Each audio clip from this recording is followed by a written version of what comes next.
안녕하십니까. 2024년 11월 넷째 주 주간 뉴스를 시작하겠습니다.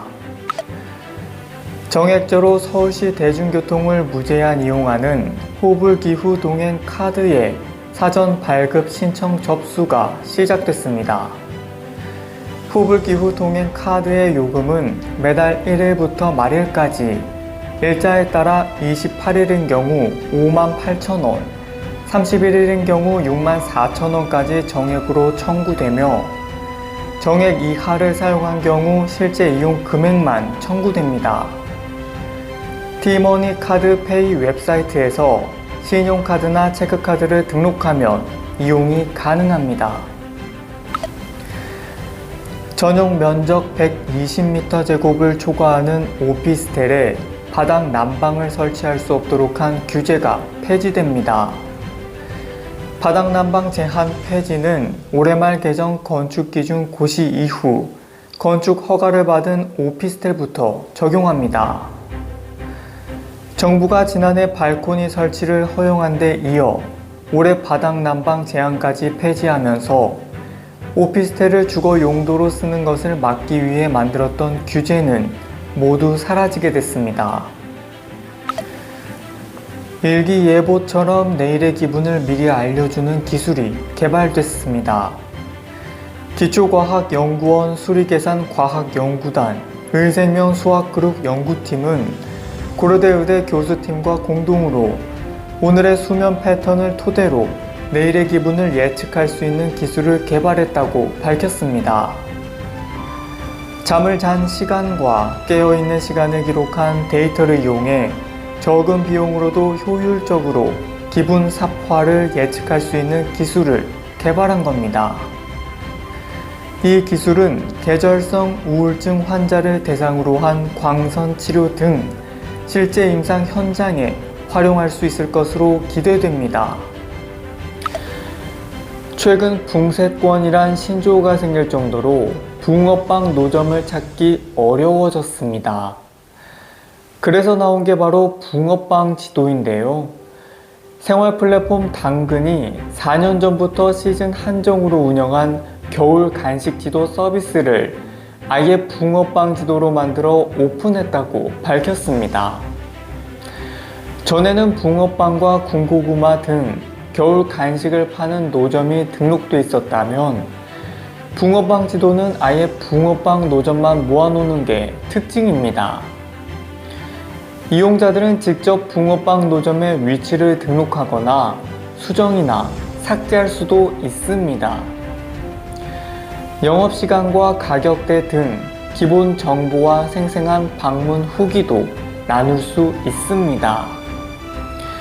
붕어빵 지도는 당근의 동네 지도 카테고리에 있으며 내년 3월 말까지 운영될 예정입니다. 휴대전화에 주민등록증을 저장해 편리하게 사용할 수 있는 모바일 주민등록증이 다음 달 도입됩니다. 모바일 주민등록증은 주민등록증을 발급받은 17세 이상의 국민이면 누구나 신청할 수 있습니다. 주민센터를 찾아 모바일 주민등록증 발급을 위해 생성되는 일회용 QR코드를 촬영하면 즉시 발급받을 수 있습니다. 만약 휴대전화를 바꿨다면 주민센터를 다시 찾아 재발급받아야 합니다. 실물 주민등록증을 IC 주민등록증으로 만든 국민이라면 주민센터를 찾지 않고도 휴대전화를 IC 주민등록증에 태그해서 발급받을 수 있습니다. 환경미화원이나 경비원 등 이른 새벽에 출근하는 경우가 많은데요. 이런 새벽 노동자를 위한 서울시 자율주행 버스가 오늘 첫 운행을 시작했습니다. 기존 첫 차보다 더 이른 새벽 3시 반에 출발해 자율주행으로 운행됩니다. 좌석은 모두 22석으로 안전을 위해 입석은 금지됩니다.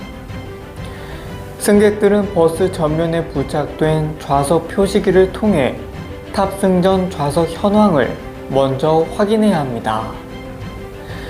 당분간 무료로 운행되며 내년 하반기 중 버스 요금은 1,200원으로 유료화할 예정입니다. 교육부와 고용노동부는 27일 청년 직업교육 강화와 맞춤형 취업 지원을 위한 업무 협약을 체결했다고 밝혔습니다. 양 부처는 노동부 기반 시설을 활용해 직업 계고 교원에게 신기술 연수를 확대하는 등 청년들이 내실 있는 직업 교육 훈련을 받고 양질의 일자리에 취업할 수 있도록 협업을 강화하기로 했습니다. 또 고용복지센터는 직업 계고 졸업생 중 미취업자 정보를 파악해 내일 배움 카드 등 발급받을 수 있도록 지원하기로 했습니다. 식품 포장지에는 원재료와 영양성분 등 많은 정보들이 적혀 있다 보니 필요한 내용을 찾기 어려운 경우가 있었는데요. 앞으로는 QR을 통해 휴대폰만 있으면 식품에 대한 각종 정보를 곧바로 확인할 수 있게 됩니다. 식약처에서 나온 푸드 QR 서비스인데요. 과자 뒷면에 있는 QR코드를 휴대폰 카메라로 찍으면 상품 정보가 표시된 사이트로 연결됩니다. 원재료와 영양성분 등 각종 정보를 한눈에 볼 수 있고 성분명을 누르면 상세한 설명으로 연결됩니다. 또 회수 대상 제품인지 바로 알 수 있고 소비 기한이 지났는지도 확인할 수 있습니다. 장애인을 위한 수어 영상과 점자 변환 서비스, 외국어로 된 정보도 제공될 예정입니다. 다음 달부터 연소득이 2억 원인 맞벌이 부부도 신생아 특례대출을 받을 수 있습니다. 국토교통부는 다음 달 2일부터 신생아 특례대출 소득 요건을 현행 부부 합산 1억 3천만 원에서 2억 원으로 완화한다고 밝혔습니다. 소득 요건 완화는 부부 모두 소득이 있는 맞벌이에 한해 적용되며 부부 중 한 명의 소득은 연 1억 3천만 원 이하여야만 합니다. 이때 육아휴직 등 일시적인 외벌이 상황은 서류 등으로 증빙해야 합니다. 유주택자의 대환 대출은 기금 여유재원 상황 등을 보고 추후 검토할 계획입니다. 한국은행이 기준금리를 연 3.25%에서 3%로 낮췄습니다. 한국은행 금융통화위원회는 통화정책 방향 회의를 열고 기준금리를 0.25%포인트 낮추기로 결정했습니다. 이는 내수 부진과 수출 둔화로 경기 하방 위험이 커진 상황을 고려한 것으로 풀이됩니다. 조끼를 입기만 하면 힘을 강하게 만들어주는 입는 로봇이 나왔습니다. 산업 현장의 생산직 노동자는 물론 재활치료와 일상생활에서도 도움을 줄 수 있는 웨어러블 로봇의 영역이 넓어지고 있습니다. 현대차 그룹이 공개한 산업용 웨어러블 로봇 엑스블 숄더인데요. 팔을 위로 올려 부품을 조립해야 하는 완성차 제조 공장에서 생산직 노동자가 착용하도록 설계됐습니다. 어깨에 들어가는 힘을 최대 60%까지 줄여 오래 팔을 들고 있어도 크게 무리가 가지 않습니다. 조끼 무게는 2kg 채 되지 않는데 어깨 관절을 굽히고 펴는 각도를 180도까지 구현할 수 있습니다. 어린이들이 목욕할 때 사용하는 스프레이형 거품 세제가 분사제로 액화 석유가스 LPG를 사용해 폭발과 화재 위험이 있는 것으로 확인됐습니다. 유럽연합은 거품 세제 등 어린이가 사용하는 제품에 가연성 가스 사용을 금지하고 있지만 현재 우리나라에선 주의사항 등을 표시하면 별도의 규제를 받지 않습니다. 네, 2024년 11월 넷째 주 주간 뉴스를 마치겠습니다. 행복한 주말 보내시길 바라겠습니다. 감사합니다.